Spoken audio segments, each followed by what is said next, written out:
어서 오세요. 네, 안녕하십니까. 어떤 이야기부터 들어볼까요? 네, 그 대북 식량 지원 문제와 관련해서 최근에 외신들의 보도가 많이 늘었습니다. 네. 일본의 도쿄신문이 14일자 보도에서 한국은 중단된 남북 대화의 돌파구로 대북 식량 지원을 검토하고 있다. 이렇게 보도를 하면서 김현철 통일부 장관이 13일 유엔 세계 식량 계획 비슬리 사무총장과 만나서 이 문제를 협의했다. 이렇게 얘기를 했습니다. 예. 그리고 청와대는 북한에 대한 식량 지원을 트럼프 대통령도 지지하고 있다. 이렇게 말을 하고 있다고 전했고요. 예. 하지만 북한이 이를 응할지는 불투명하다. 이렇게 이런 내용을 전하기도 했습니다. 그 외에도 일본의 다수 언론들이 유사한 내용의 보도를 했고요. 스페인의 방과르디아라고 하는 신문인데 그 발행 부수 기준으로 2위 신문입니다. 스페인 2위. 네. 예. 역시 13일 기사에서 비슬리 세계 식량 계획 사무총장의 한국 방문을 소개를 하면서 북한의 식량 부족이 걱정되는 수준이라고 말했다고 전했습니다. 네. 이 신문은 유엔 식량 농업기구하고 세계 식량 기획이 공동 조사한 보고서를 소개를 하고 있는데요. 그 보고서에 따르면 북한 인구의 40%에 해당하는 1,000만 명이 식량 부족을 겪고 있다고 합니다. 네. 그러니까 북한의 식량난 국제사회도 심각하게 받아들일 정도다. 네네. 그러니 트럼프 대통령도 지지하지 않을 수 없다. 네. 이런 거네요. 그렇죠. 그런 상황에서 이제 북한의 이런 심각한 식량 위기가 미국의 수출입 제재로 더 악화됐을 수 있다. 이런 주장이 미국에서 나왔습니다. 네네. 미국의 워싱턴 포스트가 지난 8일 보도한 내용인데요.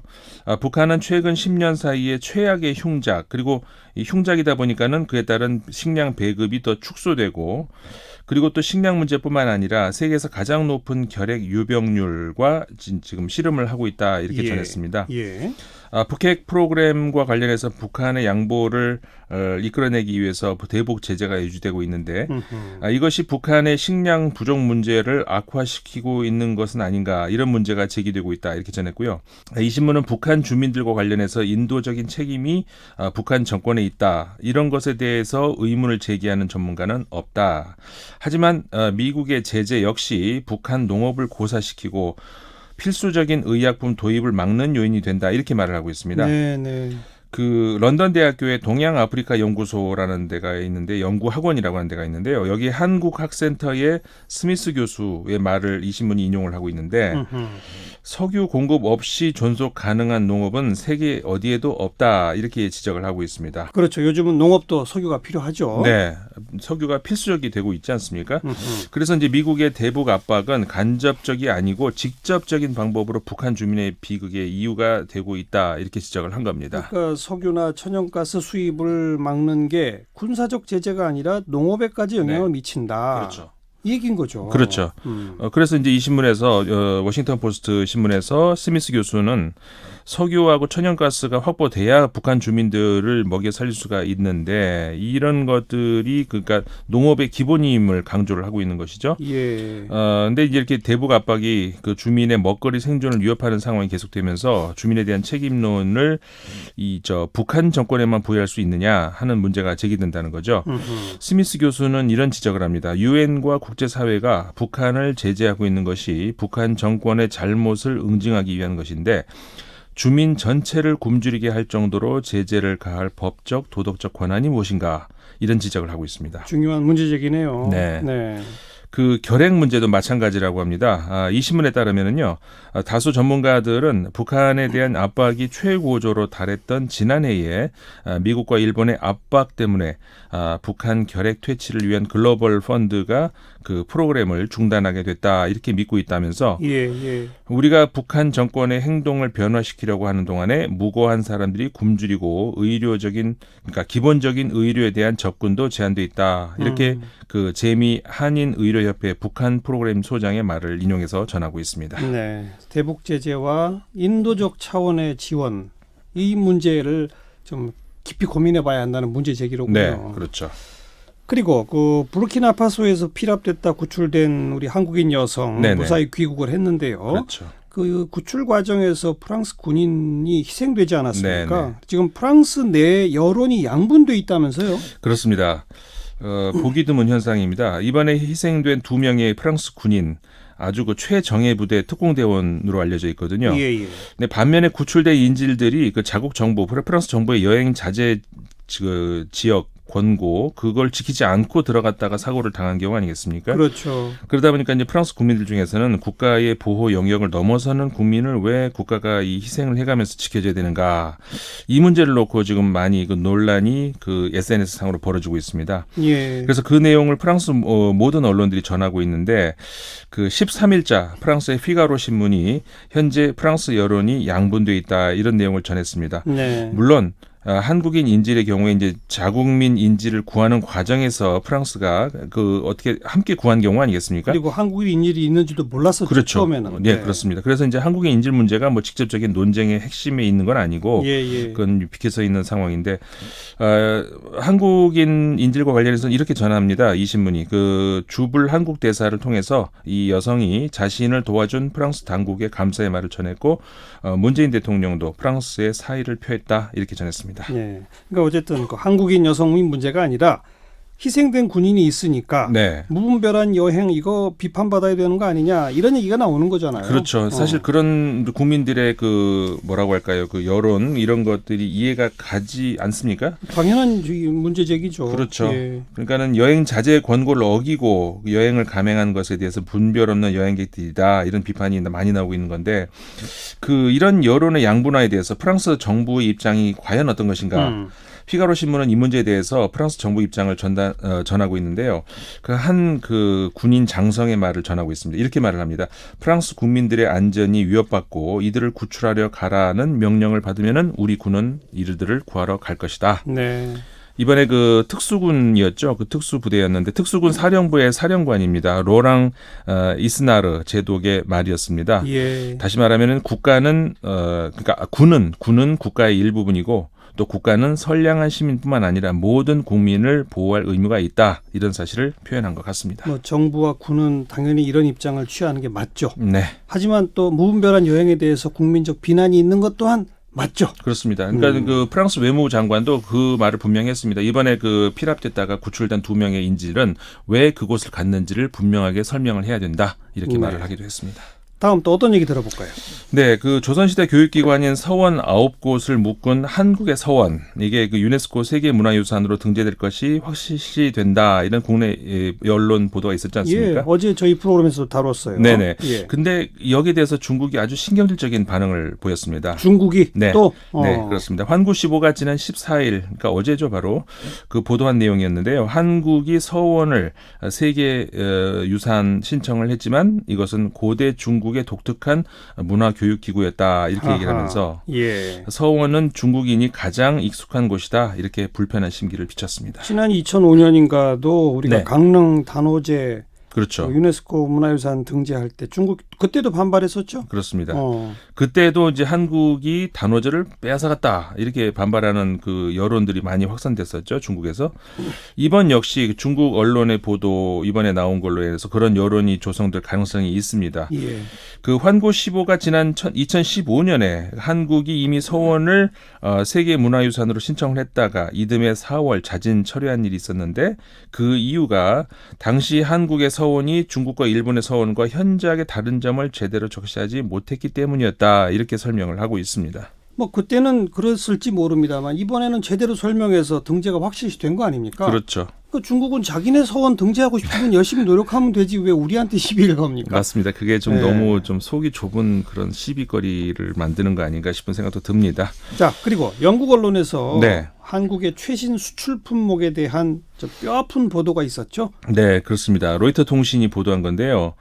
한국의 최신 수출 품목은 다름 아닌 대졸 실업자다 이런 내용이었습니다. 이게 국내 언론에도 다 보도가 됐어요. 예, 그렇군요. 그 제목이 좀 자극적이지 않습니까? 그러니까 전례 없는 취업 대란에 직면해 있는 한국 청년들이 해외 취업을 알선해주는 그 정부 프로그램에 등록을 하고 있다 이렇게 전하면서 예. 한국 청년들을 70개국의 양질의 일자리에 연결해주기 위해서 시작된 K-Move와 같은 그런 정부 운영 프로그램을 통해서 작년에 5,783명이 해외 취업을 했다 이렇게 로이터 통신이 전했습니다. 예. 그러면서 프로그램이 시작된 첫 해에 비해서 지금은 취업한 수가 3배 이상 늘었다 이렇게 전한 겁니다. 우리 젊은이들 해외 취업 늘어나는 거 네. 좋은 일이에요. 그런데 네. 로이터 통신이 지적한 건 한국 국내 취업난 상황 네. 아마 그걸 지적하는 거겠죠. 그렇죠. 그러니까는 그 해외 취업 증가의 원인을 보면은 사실 좀 그늘이 있다 이런 거 아니겠습니까?